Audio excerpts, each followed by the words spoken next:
business school, leading by excellence and awareness. Excellence is nothing more than a choice that each one of us can make. Excellence is a habit that we adopt, that we cultivate among our community. We are committed to create and nurture an innovative learning environment based on excellence, allowing our students to live a lived experience that will transform them intellectually, socially, and personally. We are also committed to create a strong sense of environmental, societal, and governance awareness into those leaders.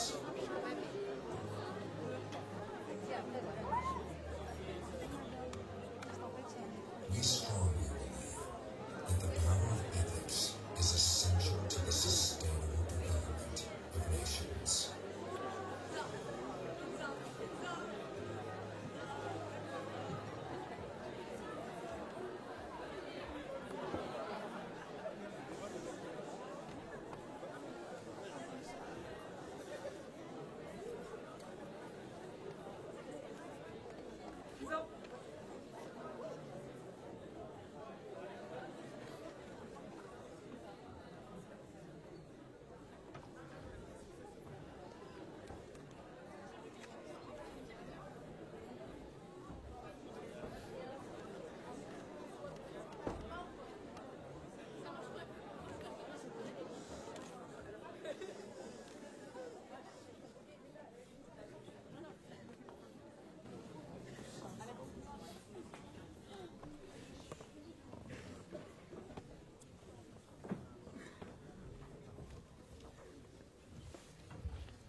Bonsoir et bienvenue à tous. Nous accueillons ce soir pour la cérémonie d'ouverture de la 7e édition du modèle francophone des Nations Unies du lycée Descartes à Rabat. Donc je me présente, je suis Alatar Ryan, ici Yasmine Slaoui et Mia Ben Moussa et nous sommes secrétaires généraux de cette conférence.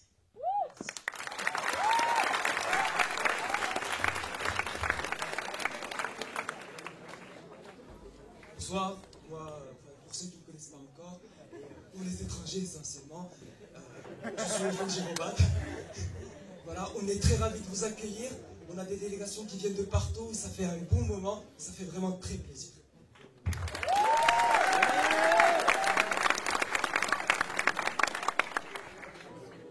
Alors moi c'est Kinza Kamali, vice-présidente de cette 7e édition du modèle des Nations Unies du lycée Descartes. Et donc comme a dit Bad, on est ravis que vous soyez tous avec nous ce soir. Et on vous souhaite des bons débats et une merveilleuse conférence.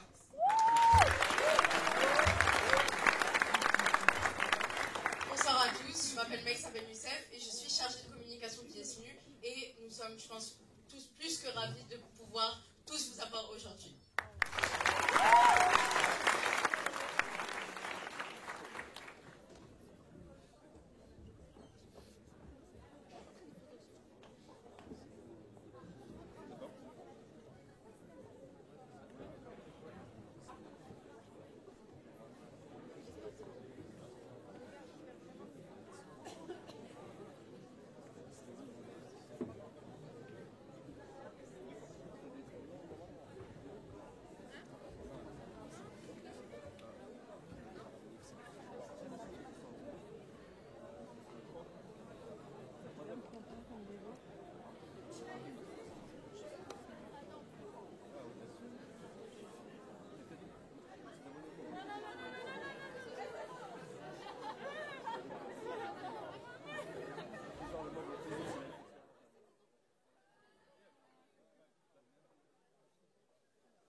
Immanuel Kant disait « On ne doit pas élever les enfants d'après l'état présent de l'espèce humaine, mais d'après un état meilleur. » C'est en ce sens que M. Michael Moeller, ancien président de l'ONU au siège de Genève, nous fait l'honneur de délivrer un discours porteur d'espoir et de volonté dédié à une jeunesse actrice du monde d'aujourd'hui, mais aussi et surtout du monde de demain. Ce discours vous est dédié, délégués. Ce discours nous est dédié. En tant que jeunes adolescents, nous sommes les acteurs de demain. Et c'est à nous que revient le rôle de porter le monde vers de nouveaux objectifs et de nouveaux paradigmes.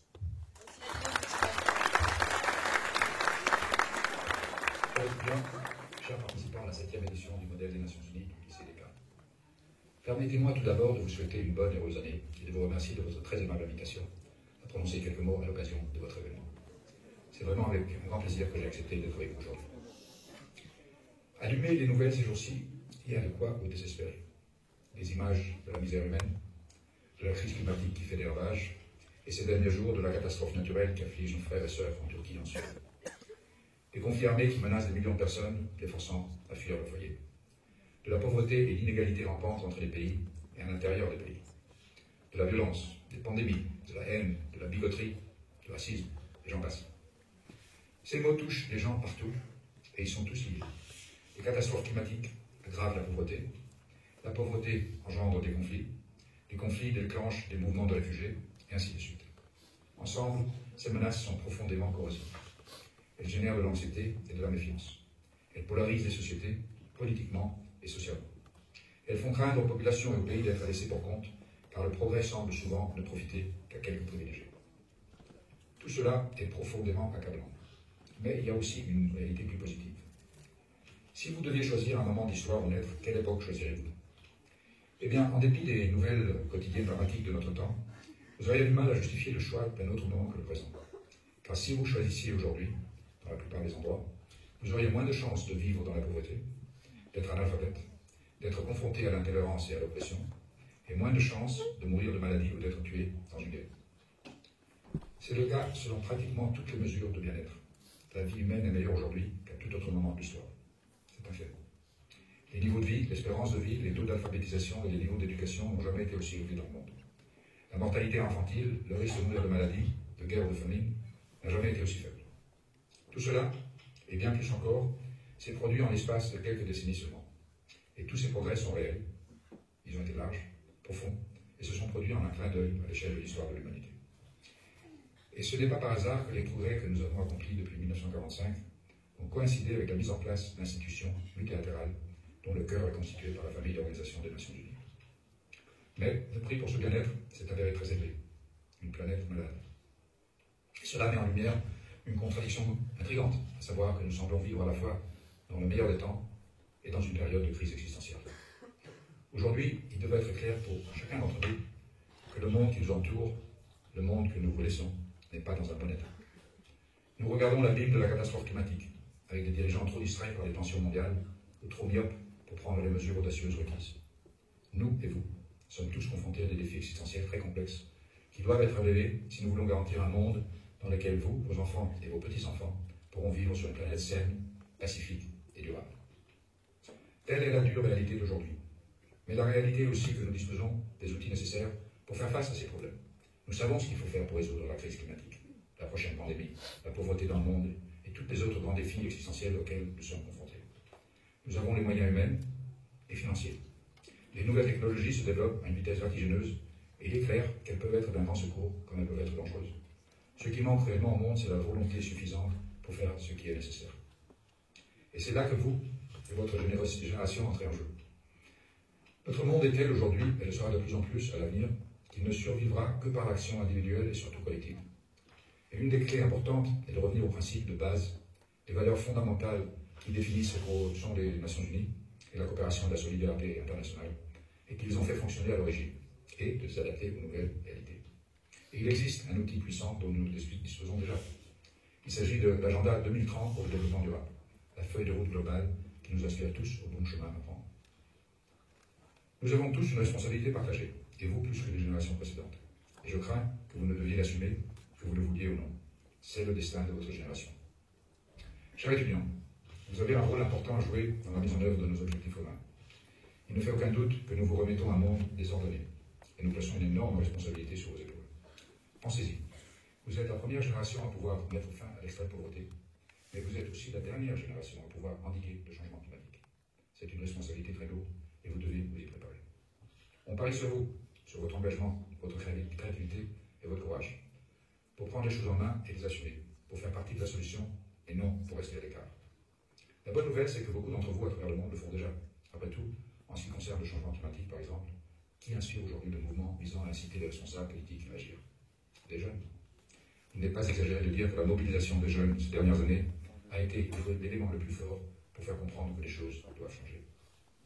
L'ancien secrétaire général de l'ONU, Kofi Annan, avait l'habitude de rejeter l'idée que vous êtes seulement les leaders de demain, parce que vous êtes en réalité les faiseurs de changement d'aujourd'hui.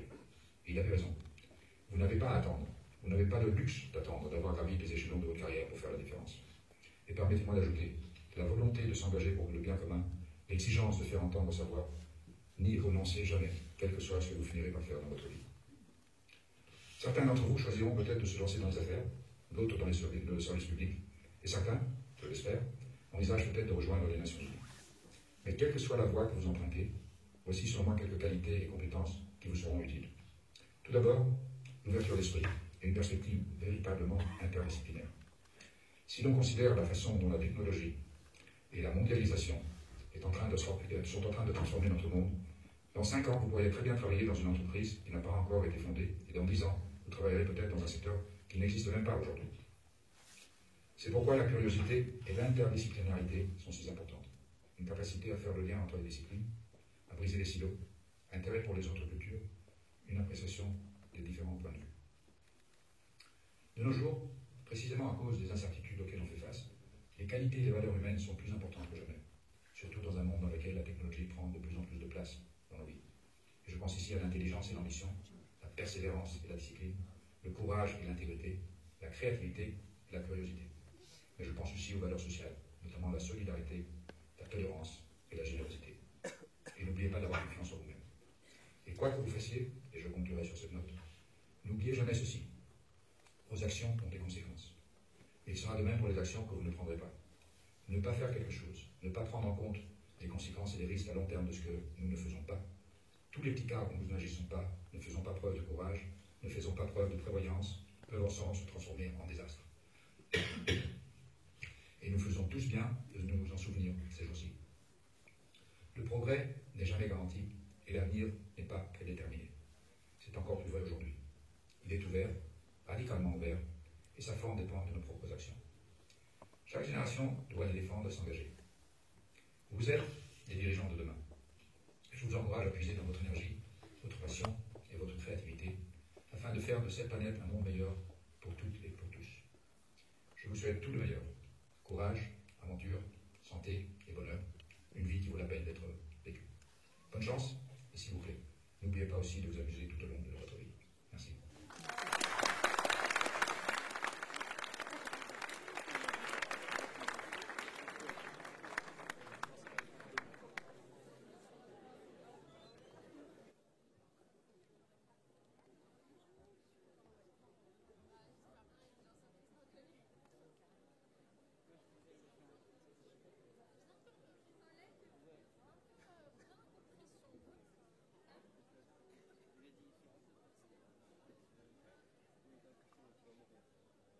Sans l'aide de nos chers proviseurs, cette conférence n'aurait jamais pu voir le jour et autant s'agrandir.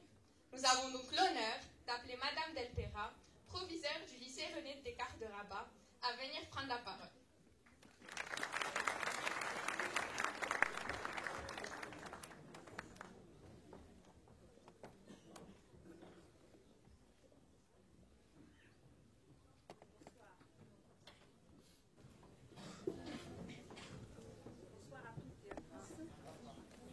Monsieur l'ambassadeur, monsieur le premier conseiller d'ambassade de France, monsieur le conseiller culturel en charge de l'enseignement sur la zone Maroc, mesdames et messieurs les membres de l'état-major, chers élèves, chers collègues, chers participants, Je suis particulièrement heureuse de participer à l'ouverture de cette 7e édition du DESMUN. L'édition 2023 marque un retour à la vie d'avant, la vie avant le Covid. Nous sommes tous ravis de retrouver une certaine liberté de mouvement. Le DESMUN a aujourd'hui la volonté de réouverture à l'international après une mise en parenthèse imposée par ces 2 dernières années par la crise sanitaire. Cette ouverture se fait de manière modeste et progressive, mais nous avons tout de même la joie et le plaisir d'accueillir des élèves qui nous viennent de Londres, du lycée de Londres, mais aussi des élèves qui nous viennent de Niamey, au Niger, en plus de l'ensemble des élèves des différents établissements français et marocains. L'année 2023 marque aussi le 60e anniversaire de notre prestigieux lycée.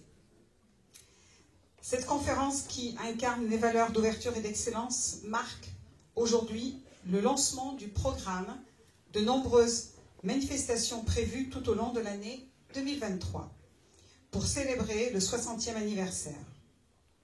Ce soixantenaire est organisé sous le signe de la nature, comme l'illustre ce visuel réalisé par 2 élèves de Descartes, 2 élèves qui sont en option dans l'enseignement art plastique. Je tiens donc à souligner la préoccupation écologique qui caractérise l'édition DESMUN 2023. En effet, toutes les manifestations pour la célébration des 60 ans de notre lycée devraient adopter ce même fil conducteur qui a été fixé par le groupe donc, de travail qui a élaboré le programme des festivités. Le thème, vous l'aurez compris, c'est la protection de notre précieux environnement. Si 2022 est l'année de la première labellisation de notre établissement comme un éco-lycée, l'année 2023 devrait inviter les futures générations du lycée à inscrire l'écologie dans l'ADN du lycée. Au mois de mars, c'est une forêt éphémère qui devra occuper la cour du lycée avec 60 arbres et une statue monumentale qui célèbre la nature et les 60 ans de notre lycée. À l'automne, ces arbres seront plantés définitivement dans un espace mis à disposition par l'ANF, l'Agence nationale des eaux et forêts, pour immortaliser de manière écologique le soixantenaire du lycée Descartes dans le paysage rabati. Les membres du DESMUN ont inscrit l'organisation de cette édition dans ce cahier des charges qui s'impose désormais à l'ensemble de la communauté scolaire, celui de tendre vers des pratiques éco-citoyennes. En effet, l'usage de carton, de plastique, d'emballage a été réduit au strict minimum. Ainsi, les bouteilles d'eau ont été remplacées par des gourdes en canne à sucre et des fontaines qui sont mises à disposition des participants. La réutilisation du matériel des années précédentes est un objectif partagé par les membres organisateurs. L'objectif est de réduire au maximum les déchets engendrés par les différentes manifestations de cette édition 2023 afin d'en faire un événement qui a toute sa place dans la dynamique amorcée pour le développement durable dans notre établissement. Enfin, je veux aussi mettre en exergue et féliciter les élèves qui s'investissent et s'engagent en tant que membres au sein du DESMUN. Cette année, ce sont plus de 120 élèves qui se sont engagés dans la formation qui a lieu sur un rythme hebdomadaire sur le temps de la pause méridienne. Ce sont ces mêmes élèves qu'on retrouve qui s'investissent dans d'autres projets qui animent la vie lycéenne de Descartes. Cet engagement témoigne également de l'intérêt de nos jeunes pour l'ouverture au monde, pour la géopolitique et l'art oratoire. Notre lycée peut être fier de cet engagement et se doit de les remercier chaleureusement. Je vous souhaite donc de mener des réflexions pertinentes et des travaux fructueux tout au long de cette nouvelle édition d'ESMUN 2023. Merci.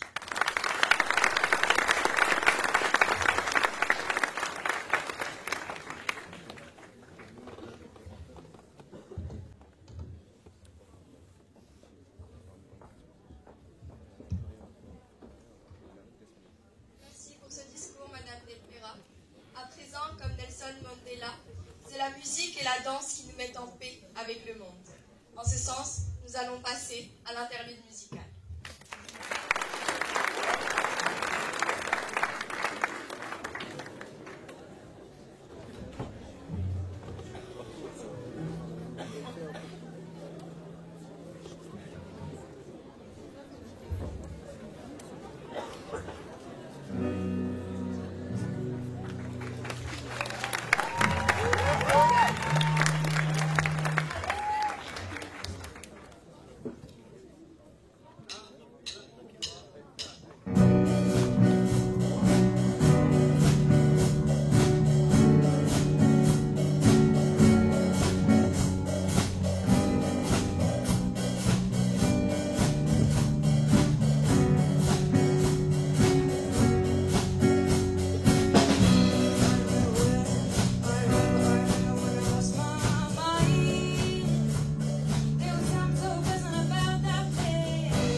En effet, notre lycée est le symbole même du volet culturel et intellectuel de la France au sein de notre royaume.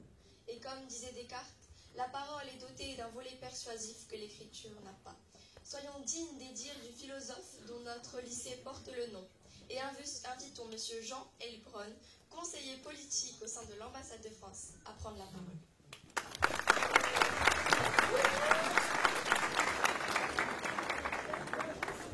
Merci beaucoup pour cette très belle introduction.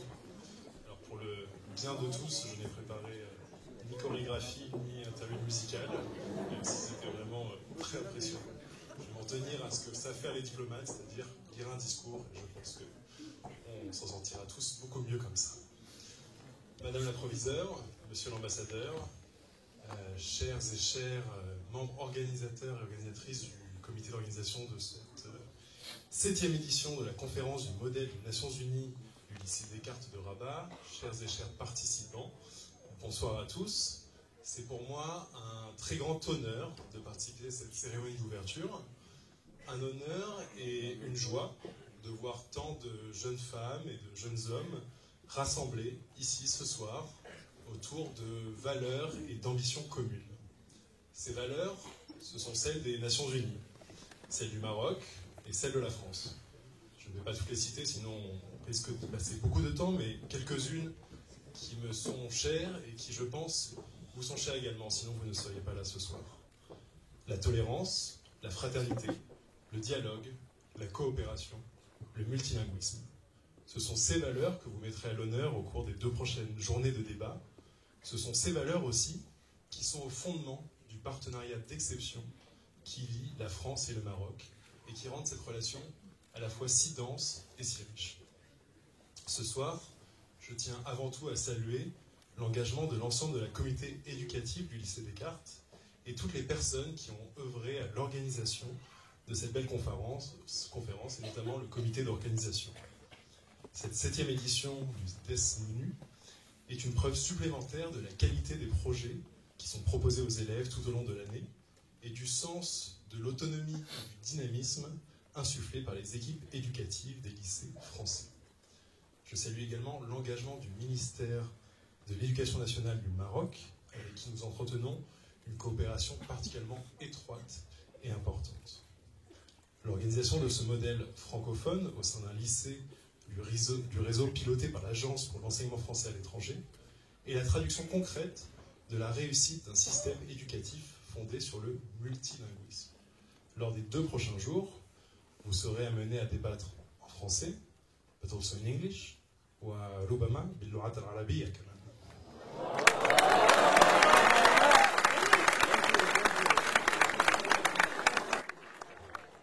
سأكمل الختام باللغة الفرنسية.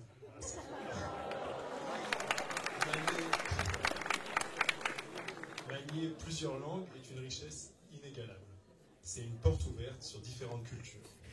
En tant que diplomate, j'observe chaque jour à quel point la possibilité de pouvoir passer d'une langue à l'autre facilite les interactions avec mes camarades diplomates, bien entendu, mais aussi avec toutes les personnes que je suis amené à rencontrer dans mes fonctions. Cela permet de créer du lien et surtout de véritablement entendre ce que les autres ont à nous dire et à comprendre ce qu'ils veulent nous dire, ce qui est vraiment l'essence pour moi du métier de diplomate. Si je ne peux vous donner qu'un seul conseil ce soir, c'est celui-là. Il n'est jamais trop tard pour apprendre de nouvelles langues et il est contre-productif de les opposer entre elles. Vous êtes tous suffisamment doués pour en apprendre plusieurs, pour les maîtriser, pour commencer à en apprendre de nouvelles, même tardivement. Donc n'hésitez pas et lancez-vous, ça en vaut la peine.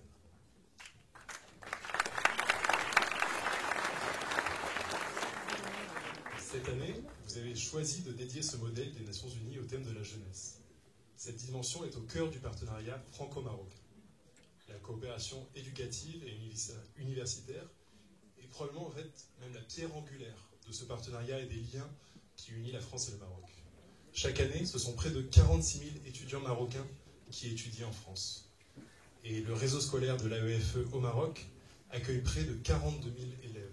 Ce sont des chiffres presque incomparables dans le monde.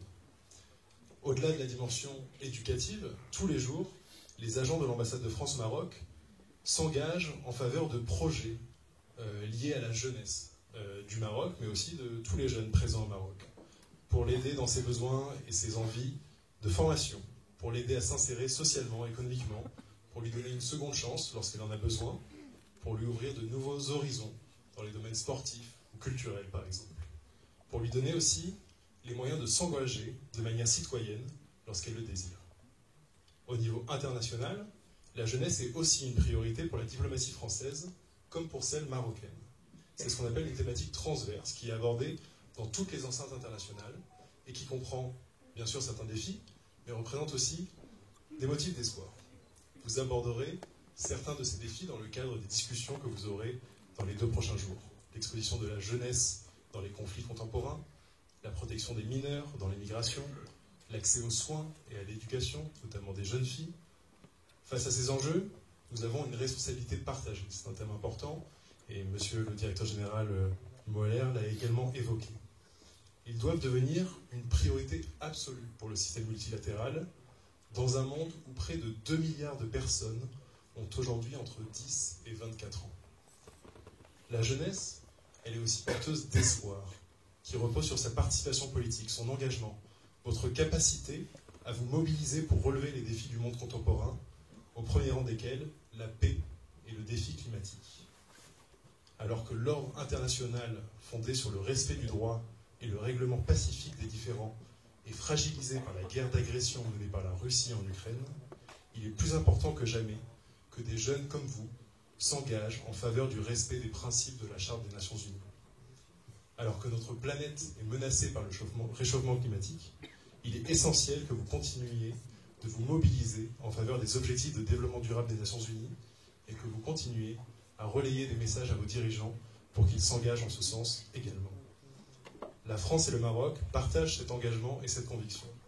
Et nous comptons donc sur vous pour prouver que le choix de la diplomatie, de la coopération, du dialogue, du compromis permet d'aboutir à des solutions concrètes au profit de l'ensemble de l'humanité. Je vous souhaite donc à toutes et tous de très fructueuses et riches sessions de travail et je vous remercie encore une fois pour cette invitation, pour votre énergie et pour votre mobilisation. Merci à tous.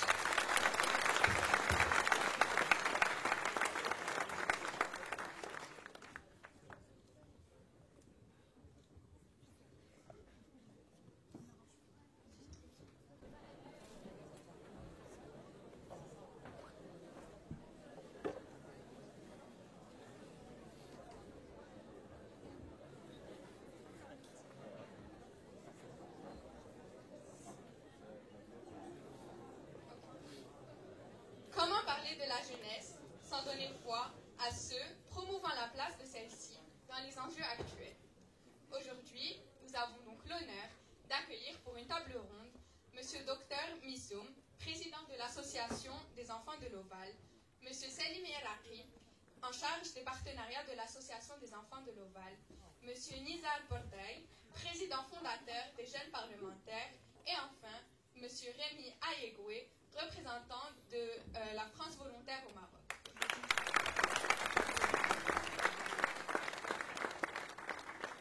Cette table ronde va donner la possibilité à nos chers intervenants d'échanger et de pousser leur réflexion sur le sujet de la jeunesse. À vous la parole, chers messieurs.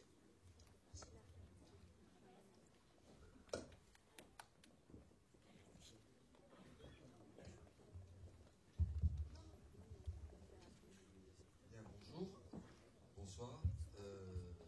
Je remercie les organisateurs et le lycée Descartes de me permettre de m'exprimer devant vous ce soir au sujet d'une grande importance que sont les défis et les espoirs de la jeunesse au Maroc. Alors, permettez-moi de me présenter. Je suis le président de l'association des enfants de l'Oval Maroc, une association partenaire du lycée Descartes, du pôle Rabat Kenitra et de l'AFE.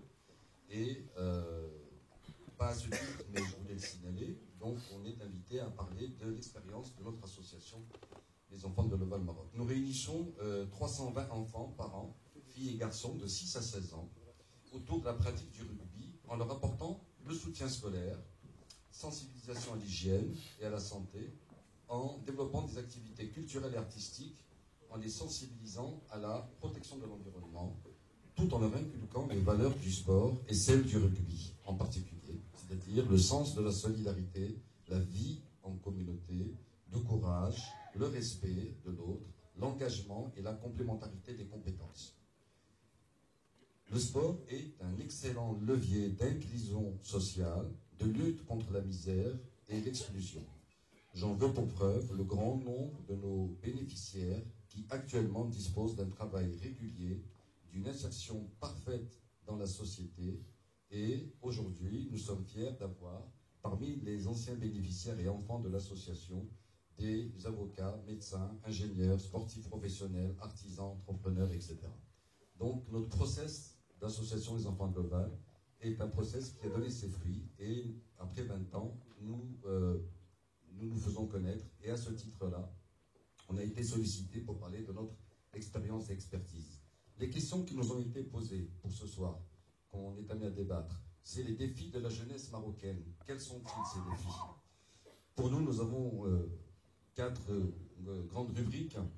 La première, c'est une éducation de qualité. Donc les enfants, chez nous, ils sont dans les écoles publiques de la région de Maastricht. Nous avons 320 enfants par an, garçons et filles de 6 à 16 ans. Ils sont dans leur école le matin ou l'après-midi, et l'autre moitié de la journée, ils sont dans l'association pour leur faire soutien scolaire, santé, citoyenneté, et tout ça autour des valeurs du rugby et la pratique du rugby.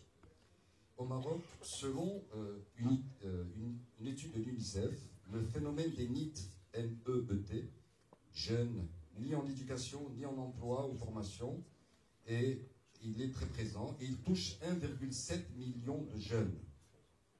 Et ces jeunes de 15 à 24 ans, et il peut atteindre jusqu'à 2,7 millions quand on inclut les personnes âgées de 29 ans, d'après les données officielles. Et bien sûr, et dommage, les jeunes femmes sont les plus touchées puisqu'elles représentent près de 80%, 76,7% de cette catégorie. Donc l'accès à l'éducation pour tous et toutes, ainsi qu'une éducation de qualité demeure donc une priorité. Aux enfants de l'Oval, nous soutenons à notre niveau les enfants dans leur parcours scolaire. Au niveau national, idem, le ministère de l'Éducation, du préscolaire et des Sports a présenté sa feuille de route 2022-2026 pour la réforme de l'éducation. Les résultats escomptés sont une cohésion sociale soutenue, un élargissement de l'accès à l'éducation dans les zones rurales, l'amélioration de la qualité de l'enseignement et l'augmentation du taux de réussite des élèves. Le deuxième axe qu'on veut développer, c'est l'accès à l'emploi et à la protection sociale. La période que nous venons de traverser a exacerbé toutes les fragilités existantes. Et cette période de post-Covid-19 devrait normalement nous permettre de reconstruire, mais de reconstruire en mieux.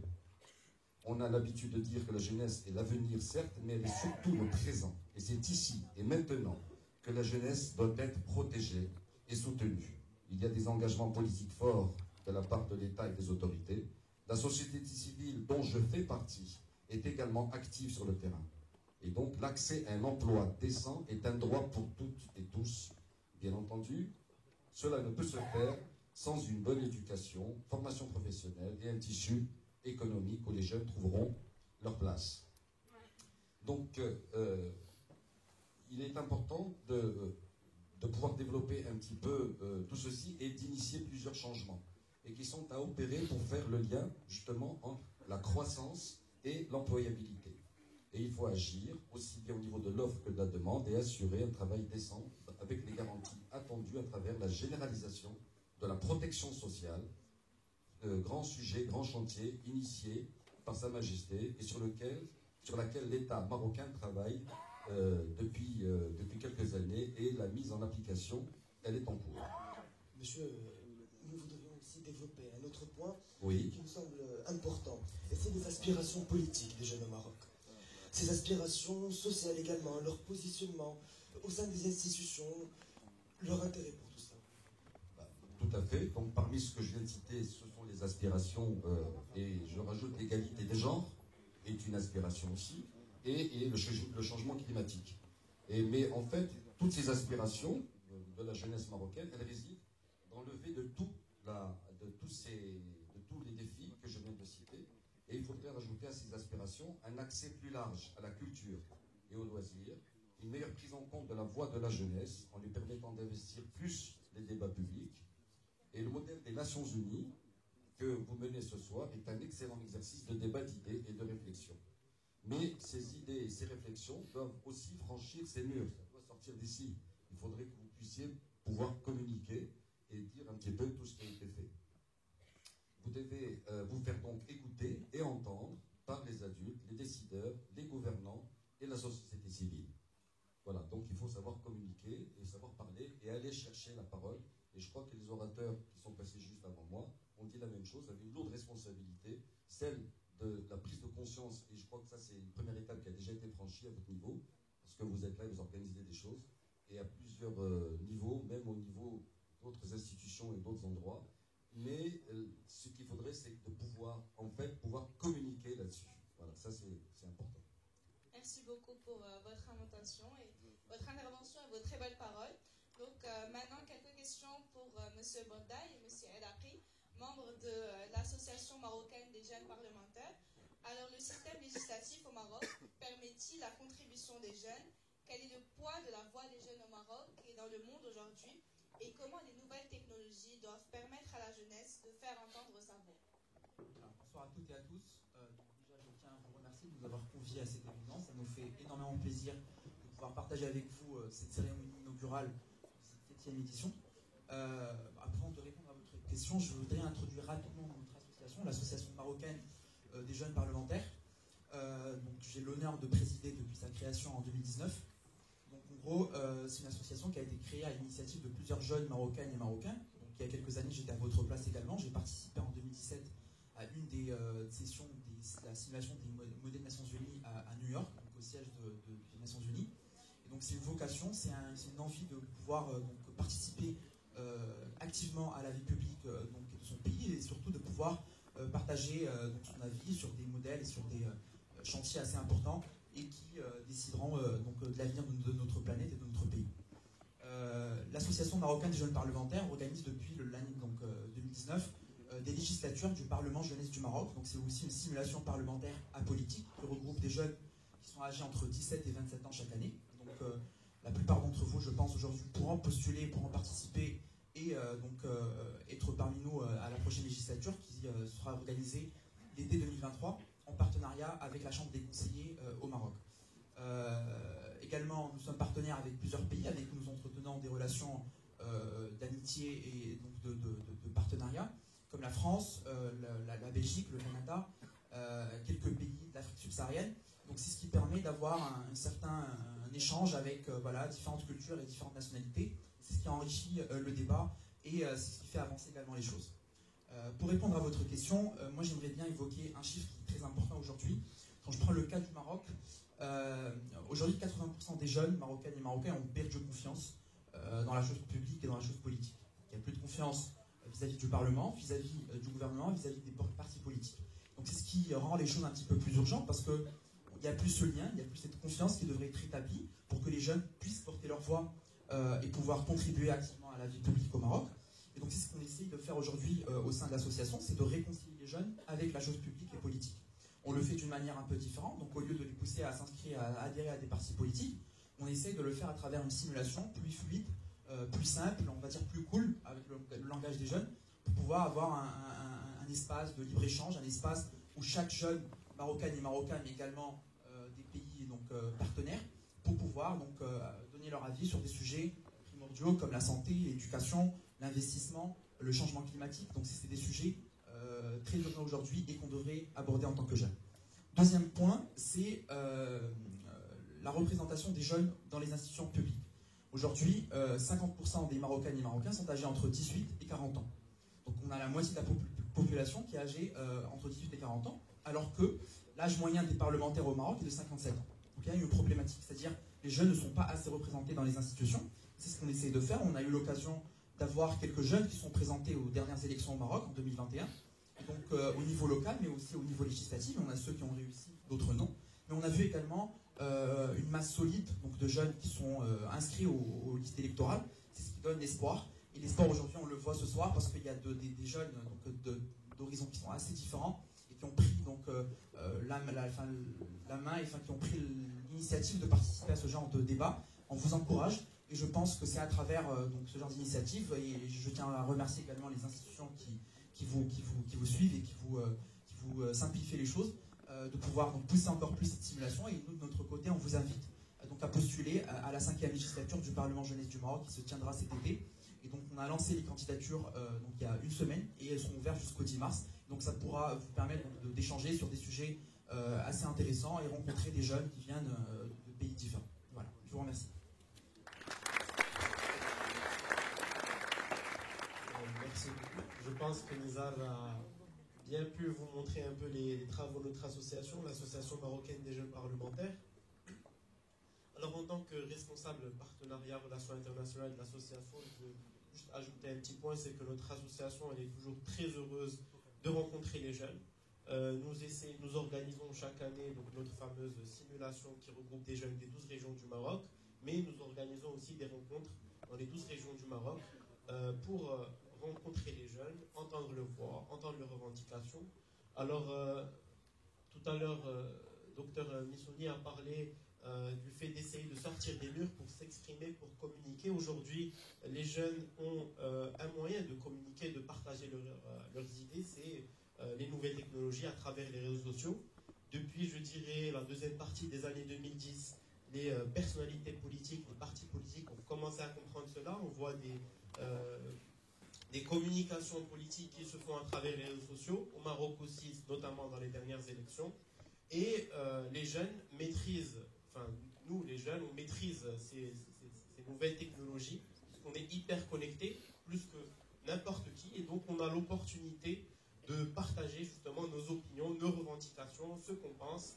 Aujourd'hui, si parmi les sujets, tout à l'heure ça a été cité, les sujets qui reviennent le plus dans la vie politique, c'est le sujet de l'environnement. C'est un sujet qui a été porté par les jeunes et notamment grâce à leur implication dans les réseaux sociaux.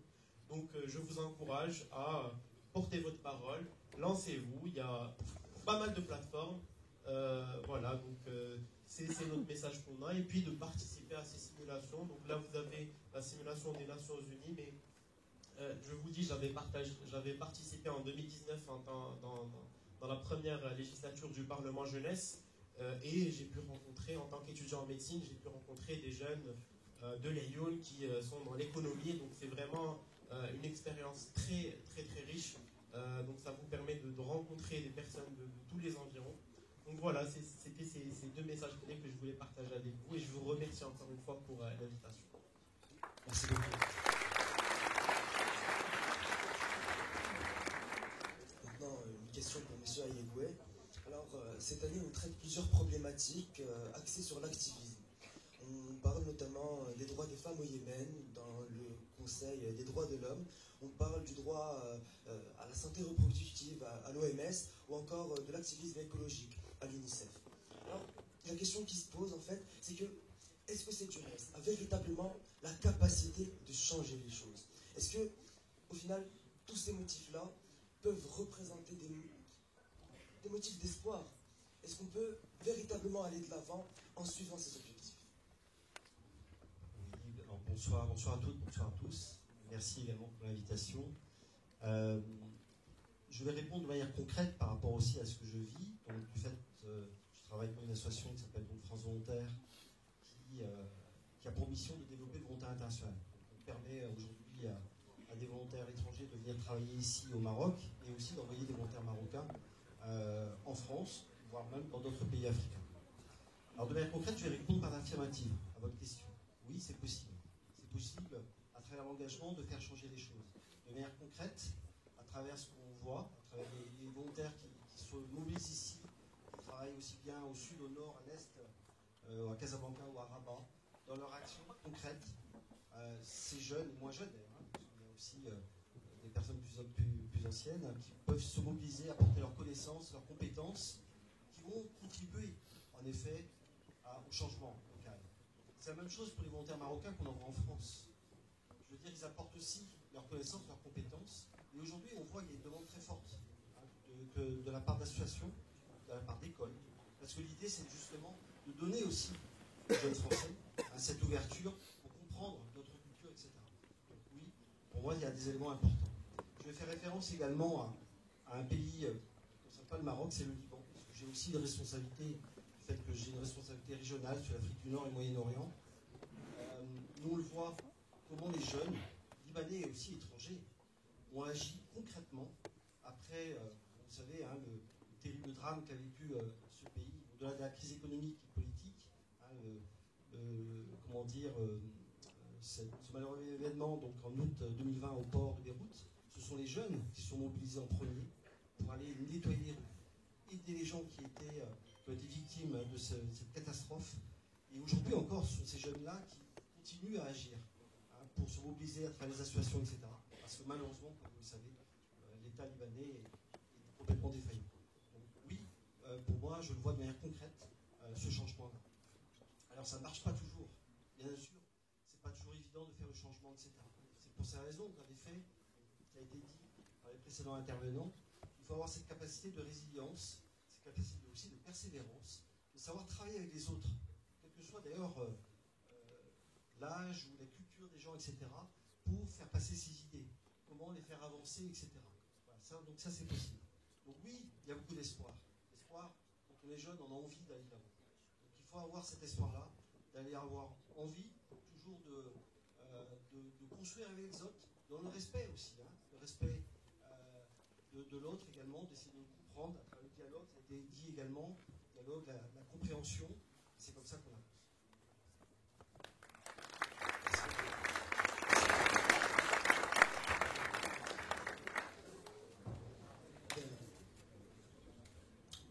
Peut-être s'il y a des questions dans la salle, ce serait intéressant. Une ou deux peut-être. Est-ce que quelqu'un a une question pour un de nos intervenants?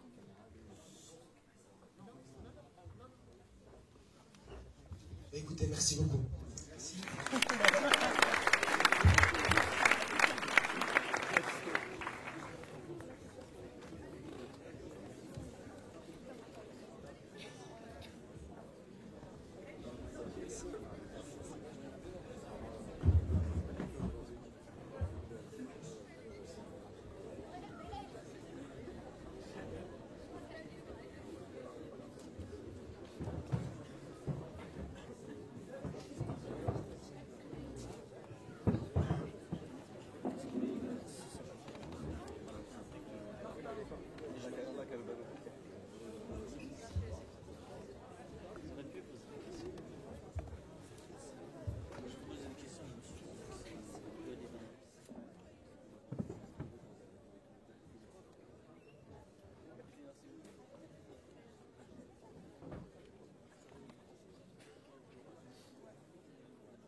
2018, mobilité humaine et conflit. 2019, agir dans un monde d'insécurité. 2020, les frontières au XXIe siècle entre ouverture et repli. 2021, décennie 2020, agir dans un monde en crise. 2022, territoire et ressources, enterrer la guerre, entériner la paix. Je m'appelle Hamza Berada et je suis l'ancien président de la toute première édition du DESMUN. Bonjour, je m'appelle Inès Gibre et j'étais la présidente de l'édition 2019 du DESMUN. Bonjour à tous, je m'appelle Oumni Jaïdi, j'étais vice-président en 2019. Bonjour, je suis Aya Safi, présidente de la 4e édition du DESMUN. Bonjour à tous, je m'appelle Yasmine Bazaoui et je suis la secrétaire générale de l'édition 2020 du DESMUN. Bonjour, je m'appelle Samuel Bakouri, j'étais l'ambassadeur du DESMUN lors de sa 5e édition en 2021. Bonjour à toutes et à tous, je m'appelle Mohamed Boukeren et j'étais donc secrétaire général lors de la 5e conférence du modèle francophone des Nations Unies du lycée Descartes. Ce qui m'a le plus marqué, c'est sans doute de voir autant d'énergie et de motivation dépensée dans l'organisation de cet événement. Et 5 ans après, et c'est pour moi un précieux signe d'espoir. D'ailleurs, un de mes bons souvenirs communes, c'était de pouvoir rentrer dans les différents conseils et d'annoncer des nouvelles assez disruptives, voire révolutionnaires aux différents conseils et de voir la réaction des délégués et des présidents en live. Je vais citer un bon souvenir de la conférence ou de l'expérience DESMUN. Je dirais les préparatifs parce que je pense que ce sont des moments qui nous ont beaucoup rapprochés avec le reste de l'état-major. Il y avait beaucoup de stress, d'enthousiasme, d'appréhension. Et par conséquent, la cérémonie d'ouverture était un autre excellent souvenir parce que c'était le moment de consécration de tous ces efforts. Alors si je devais retenir quelques souvenirs de cette conférence inédite, ce serait indéniablement la cérémonie de clôture où nous avons pu prononcer des discours particulièrement riches en émotions. En fait, on s'était rendu compte que c'était la fin d'une très belle aventure. Je pense que les deux moments qui m'ont le plus personnellement marqué au DESMUN, c'était tout d'abord la dernière séance de formation que l'on a organisée donc après la conférence, à la fin de l'année, de notre année terminale, pour la remise des prix aux délégués. D'abord, je pense que tous ceux qui étaient là ce jour-là s'en souviendront, mais on a tous fini en pleurs. Donc c'était un très bon moment émouvant. Je dirais excellence, engagement et amitié. Si je devais résumer l'expérience DESMUN en 3 mots, je dirais échange, rencontre et découverte. Ce serait enrichissement, rencontre et souvenir. Je vais choisir 3 mots pour la résumer. Je choisirai les mots partage, rencontre et tolérance. Rencontre, échange et regard sur le monde. Je pense que si je devais écrire le DESMUN en 3 mots, je dirais cohésion, joie, beaucoup, et aussi un peu de drama quand même. Si je devais décrire le DESMUN en 3 mots, ce serait inédit, remarquable et surtout inoubliable.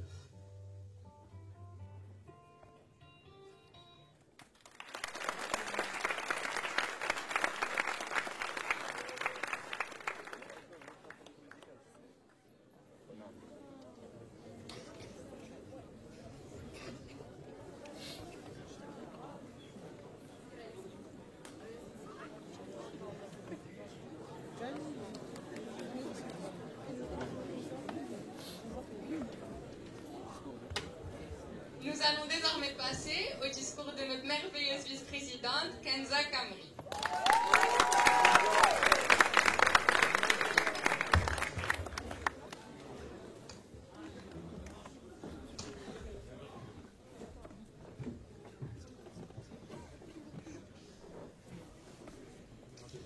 Honorable invité, chers professeurs, chers délégués, c'est avec l'immense honneur que me procure ma fonction de vice-présidente de la 7e édition du modèle des Nations Unies du lycée Descartes que je suis la première à m'exprimer devant vous. Vous venez d'assister à des discours des plus inspirants de la part d'acteurs clés de la diplomatie d'aujourd'hui. Nous remercions M. Moller pour son intervention pleine d'optimisme qui nous rappelle la chance que nous avons d'évoluer dans le monde d'aujourd'hui, ainsi que M. Boldaï, M. Ayegoué, M. Elaki et et Monsieur Missoum qui ont épluché la situation de la jeunesse au Maroc et de l'activisme juvénile dans le monde, posant ainsi les bases des débats fructueux auxquels nous espérons assister au cours des 2 jours qui suivent. Bien qu'elles soient des modèles pour nous, ces personnalités accomplies partagent le même objectif que vous: faire du monde de demain un monde durable, plus pacifique et pérenniser la paix. Ces prises de parole pragmatiques sont toutefois porteuses d'espoir. Jeunesse, espoir et défi, c'est le thème de cette conférence du DESNU 2023. Pour lutter contre les conséquences du Covid-19, le réchauffement climatique ou la précarité, la jeunesse a montré à plusieurs reprises au cours des dernières années qu'elle est devenue indispensable et même moteur de l'histoire. Ils ont dit MeToo, Black Lives Matter ou libérer la Palestine et ont fait entendre leur voix. À présent, c'est à vous, chers délégués, à coups de points d'information, de condamnation ou d'exhortation à l'action, de proposer des solutions à ces défis qui freinent le développement et la coopération, et ne serait-ce que toucher du doigt ces espoirs qui nourrissent chaque jour la résilience et les aspirations de nombreux peuples. Ces résolutions desmuniennes sont certes un petit pas pour l'humanité, mais un grand bond dans votre carrière d'orateur.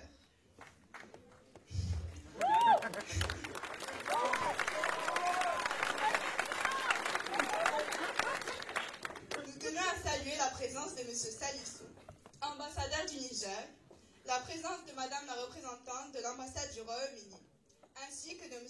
Heilbronn, 2e conseiller de l'ambassade de France, qui nous honore grandement, vous qui incarnez la diplomatie et les relations amicales entre nos délégations. Il nous tient également à cœur de remercier tous ceux et celles sans qui cette conférence n'aurait jamais pu avoir lieu. Le lycée Descartes, qui nous fournit chaque année ces merveilleux locaux où s'ouvre, se déroule et se clôt la conférence, la direction au soutien sans faille et les élèves du club patrimoine qui ont fait découvrir à nos nouveaux venus les richesses de notre ville, sans oublier nos professeurs encadrants, Madame Blons, Madame Tabiaoui et Monsieur Adjiwa,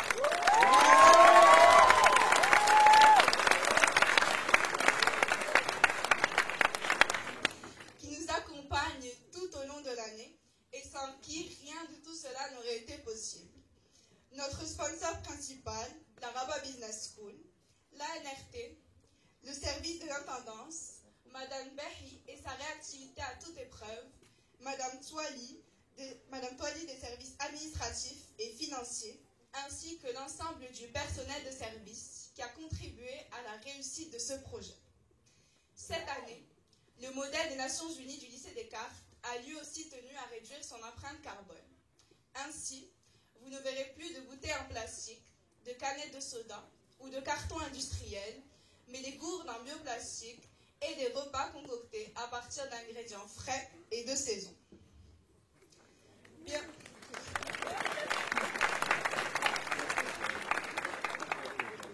Bien plus qu'une simple conférence ou qu'une formation hebdomadaire, le DESNU, c'est l'occasion pour vous, chers délégués, de mettre en avant votre culture générale et de défendre des opinions et des idées qui ne seront sûrement pas les vôtres, mais c'est là toute la beauté du modèle des Nations Unies, mais surtout de vous ouvrir au monde, car nous avons le privilège cette année d'accueillir des délégations de Londres, de Niamey et des 4 coins du royaume.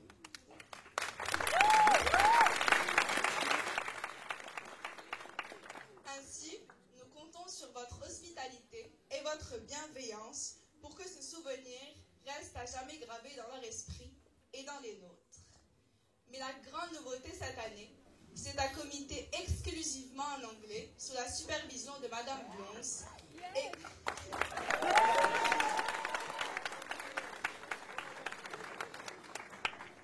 et qui discutera de l'accès des jeunes aux services de santé reproductive et sexuelle, confirmant ainsi l'insertion du DESNU dans le réseau international des simulations onusiennes, 7 ans après ceux qui ont donné naissance à ce projet.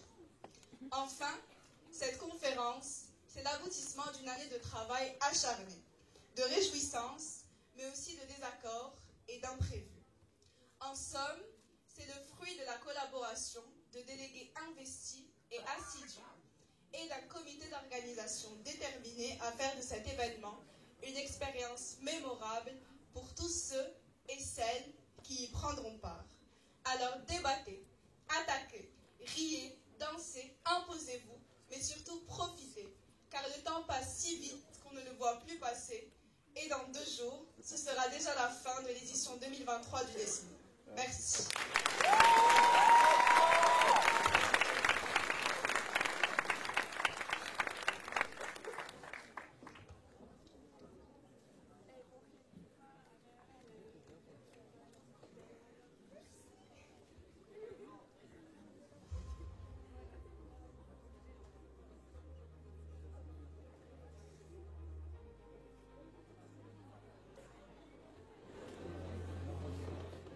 La foulée des printemps tunisiens, égyptiens, les Libyens se révoltent à leur tour.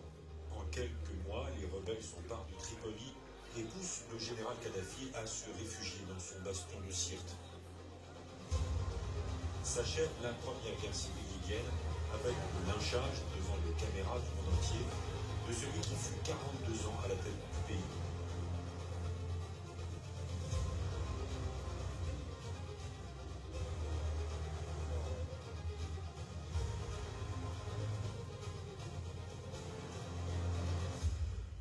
Le régime du président de l'Ouganda, une guerre sans merci qui a fait des dizaines de milliers de victimes et près de 2 millions de déplacés dans le nord du pays à majorité chrétienne.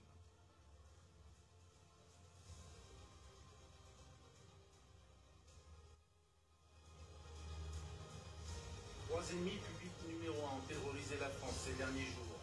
Les frères Chérif et Saïd Kouachi et Mehdi Koulibaly ont semé la mort dans tout Paris.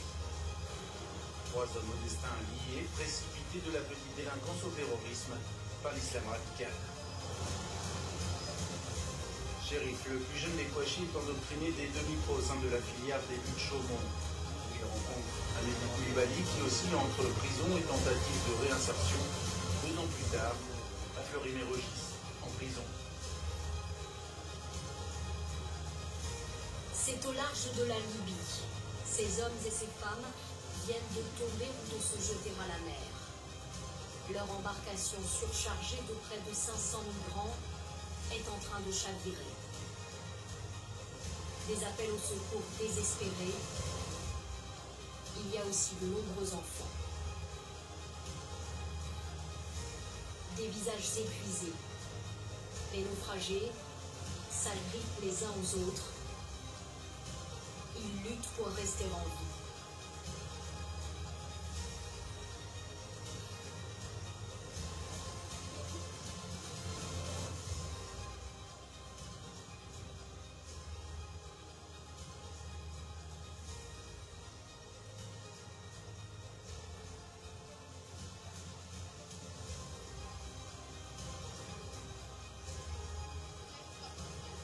Dire à Scott Morrison, cette jeune organisatrice, que ces mots et ces promesses vives ne signifient absolument rien pour les jeunes Australiens. Je lui dirais également que lors des prochaines élections, les jeunes qui ont récemment atteint l'âge de 18 ans voteront pour le climat et tous les yeux seront rivés sur les politiciens.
armes automatiques se sont étendues en Cisjordanie et à Gaza.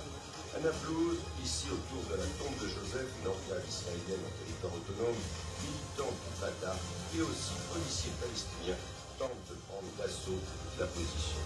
Les Israéliens ripostent, de ville en monde, leur en œuvre. L'armée israélienne a déployé des chars et des hélicoptères de combat autour de Naplouse. C'est identique autour de l'implantation de Netzarim dans la bande de Gaza.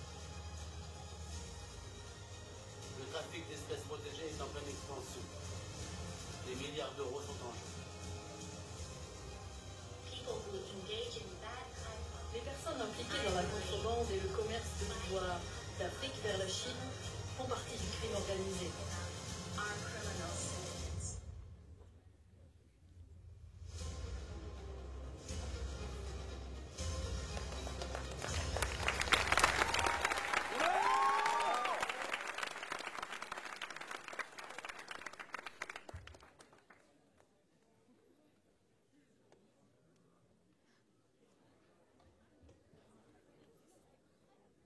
Enfin et à présent, veuillez accueillir sur scène notre très cher président, Badr Fenjero.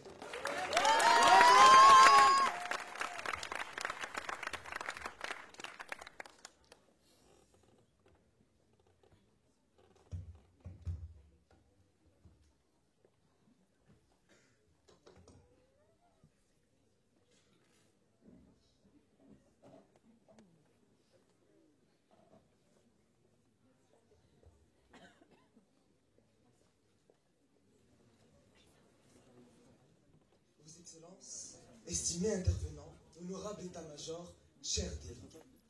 2023, jeunesse, espoir et défi. Quel beau son de cloche face à une telle assemblée.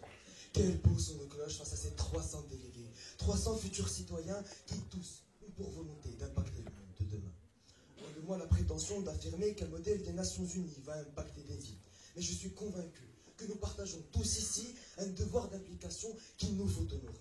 Si nous voulons avancer, si nous voulons avoir raison des défis auxquels nous sommes confrontés, alors c'est à nous d'agir. Et le DSNU est l'occasion pour nous de faire porter et entendre nos voix. Voix comme celle de cette jeunesse palestinienne qui, depuis plus de 70 ans, s'élève et qui, de relève en relève, n'oublie pas le défi qui leur a été donné, à savoir retrouver leur terre qui leur ont été spoliées.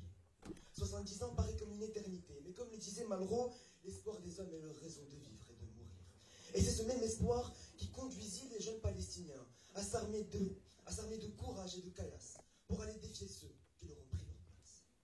De 2000 à 2005, les affrontements de la deuxième intifada font rage, des morts dans les rues, sur les collines et sur les plages. Et c'est pour cette raison que 15 de nos délégués se plongeront dans le passé au sein du Conseil de sécurité afin de proposer des solutions pour mettre fin aux affrontements de cette révolution populaire qui a marqué l'entrée de ce troisième millénaire. Mais vous savez...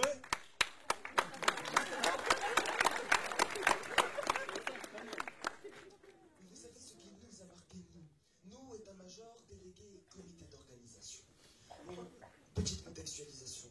Nous avions entre 4 et 6 ans, assis chez nos grands-parents, la télé allumée. Il est 20h. Voilà que débute le JT. Le dirigeant libyen Muammar Kadhafi a été capturé et exécuté. Pendant que nous étions au chaud, un peu plus à l'est, des enfants de notre âge voyaient la guerre civile partout autour de Verrage. Aujourd'hui, ces enfants ont bientôt 18 ans. Et si le rêve de leurs grands frères et de leurs parents était d'instaurer une démocratie dans leur pays, après 4 décennies sous la dictature de Kadhafi, aujourd'hui, un nouveau défi. Ils ont un nouveau défi, à savoir rendre la stabilité à la Libye. Et c'est ce même défi auquel sera confronté notre Conseil de sécurité qui, pendant 2 jours, tentera d'y instaurer la paix. 3 ans plus tard, et toujours plus à l'est, un nouveau pays sombre dans la guerre civile se couvre funeste. Funeste comme le sort de ces populations qui n'ont plus accès ni à l'eau ni à l'électricité et qui sont victimes d'une guerre d'influence entre les chiites et les sunnites. Non, je ne parle pas de l'Irak, non, je ne parle pas de l'Iran. Je parle de ce conflit oublié de tous au port du golfe d'Aden. Je parle évidemment du Yémen. Entre les bombes et la faim, les rebelles chiites imposent leur mode de pensée, empêchant les femmes d'accéder à l'éducation, de s'instruire et de s'informer. Elles qui aspirent à devenir actrices majeures de la reconstruction de leur pays se voient écartées au nom d'une idéologie. C'est alors qu'intervient le Haut Commissariat des droits de l'homme, un comité en langue arabe, aura pour mission de garantir aux jeunes femmes yéménites l'accès à l'éducation et surtout le droit de participer activement au développement économique de leur nation.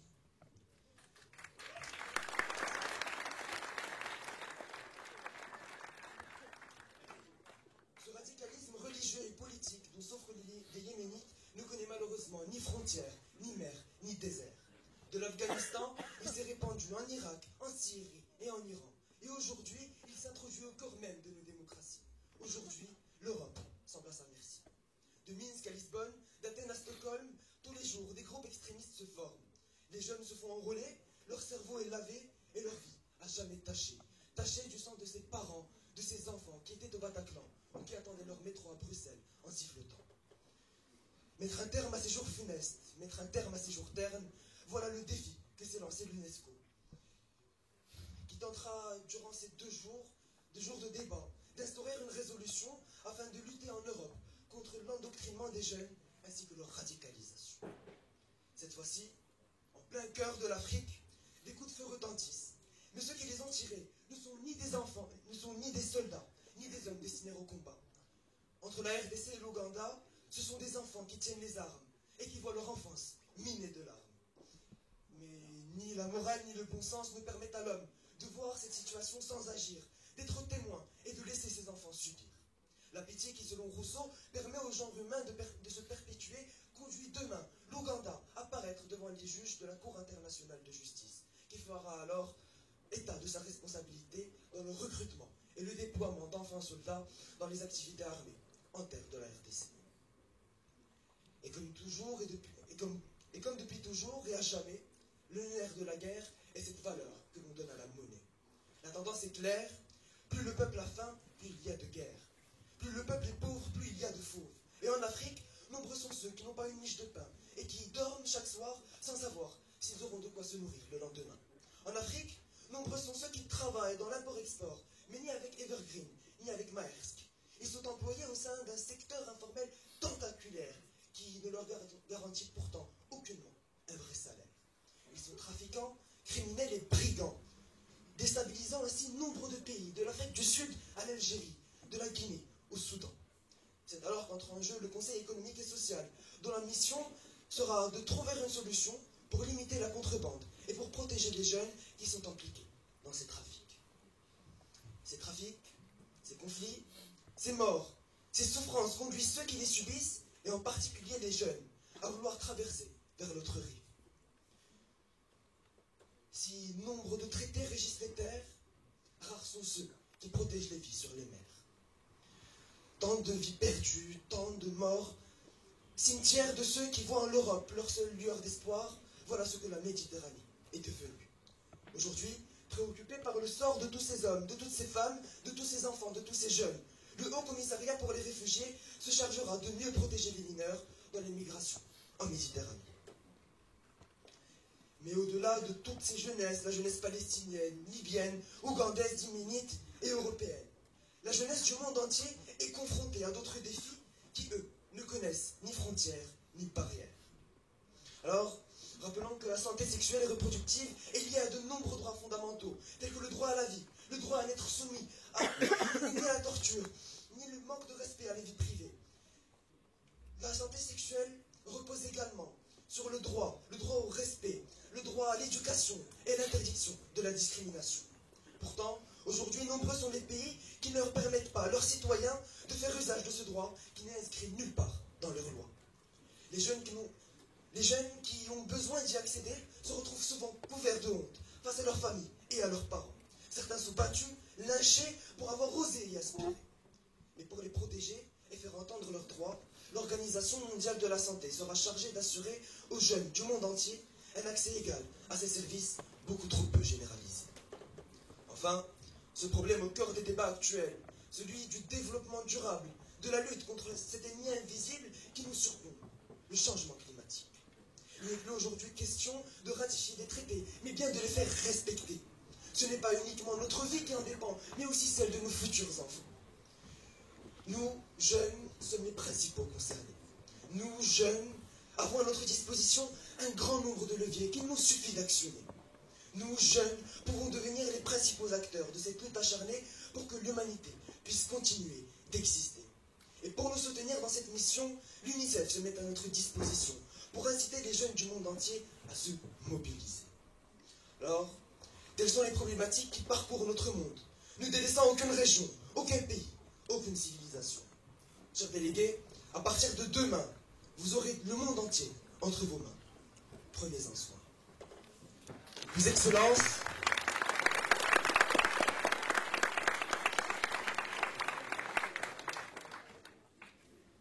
Excellences, chers invités, honorables état-major, estimés délégués. Dans des prérogatives qui me sont confiées. Aujourd'hui, je déclare la 7e édition du modèle des Nations Unies du lycée Descartes ouverte.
Merci à tous d'avoir répondu présent à cette cérémonie d'ouverture qui malheureusement touche à sa fin.